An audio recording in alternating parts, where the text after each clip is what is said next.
Hi అండి, welcome to Swapna Patel culture things. నేను అంతకుముందు ఒక వీడియో చేశాను కదా, ఇందిరమ్మ ఇల్లు 542 స్క్వేర్ ఫీట్లో కడుతున్న ఇందిరమ్మ ఇల్లుని చూపించా కదా. అదైతే ఇప్పుడు ప్రజెంట్ అయితే ప్లాస్టరింగ్ అయితే నడుస్తుంది. ఈ ఇందిరమ్మ ఇల్లుకి అయితే చాలా లేట్గా వర్క్ అయినా నడుస్తుంది.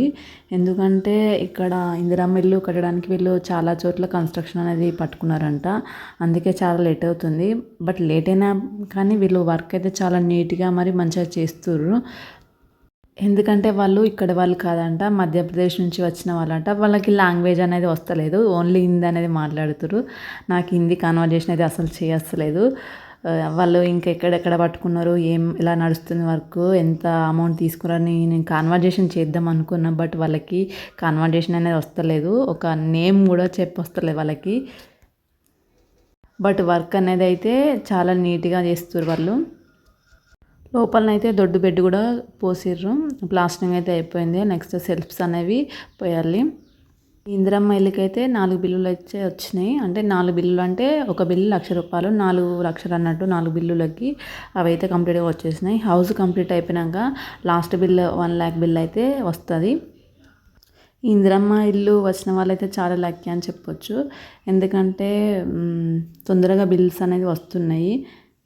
నెక్స్ట్ వీడియోలో అయితే అంతకుముందు ఇందిరమ్మ ఇల్లు 2004 ఆ టైంలో వచ్చిన ఇందిరమ్మ ఇల్లు అయితే నెక్స్ట్ వీడియోలో అయితే మీకు చూపిస్తుంది ఏ విధంగా వచ్చింది.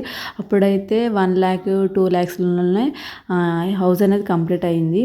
ప్రజెంట్ అయితే ఇప్పుడు 20 lakhs అయినా కూడా హౌస్ అనేది కంప్లీట్ అవుతలేదు. బట్ ఇక్కడ 5 lakhs అనేవి మన ప్రభుత్వం ఇస్తుంది కాబట్టి కొంచెం హెల్ప్ అవుతుందంట హౌస్ కట్టుకోవడానికి.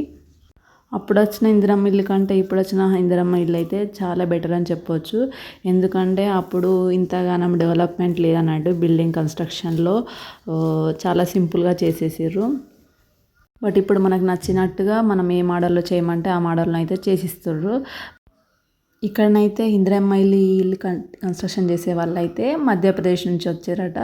అంటే మన తెలంగాణలో చేపట్టినటువంటి ఇందిరమ్మ స్కీమ్స్ కూడా వివిధ రాష్ట్రాల్లో ఉన్నటువంటి ప్రజలకు కూడా ఎంప్లాయ్మెంట్ అనేది కలుగుతుంది. తెలంగాణ మొత్తంలో కూడా ఇందిరమ్మ ఇల్లు కన్స్ట్రక్షన్ అనేది జరుగుతుంది కాబట్టి దీనికి సంబంధించిన చాలా ఇళ్ళు ఉన్నాయి కాబట్టి ఇక్కడ ఉన్నటువంటి మేస్త్రీలు కానీ సిమెంట్ పనిచేసే వ్యక్తులు కానీ ఎక్కువ లేకపోవడం వల్ల వివిధ రాష్ట్రాల నుంచి అయితే వచ్చి ఇక్కడ పని అయితే చేస్తుర్రు. ఈ ఇందిరమ్మ ఇల్లు అయితే కంప్లీట్ చేయడానికి అయితే 20 lakhs అవుతుందని ఎస్టిమేట్ అయితే చేస్తారు. నేను నెక్స్ట్ వీడియోలో దీనికి టోటల్ కంప్లీట్ అయిపోయాక ఎంత అమౌంట్ అయిందో నేను కంపల్సరీగా చెప్తాను. ప్రజెంట్ అయితే ప్లాస్టరింగ్ అయితే కంప్లీట్ అవుతుంది.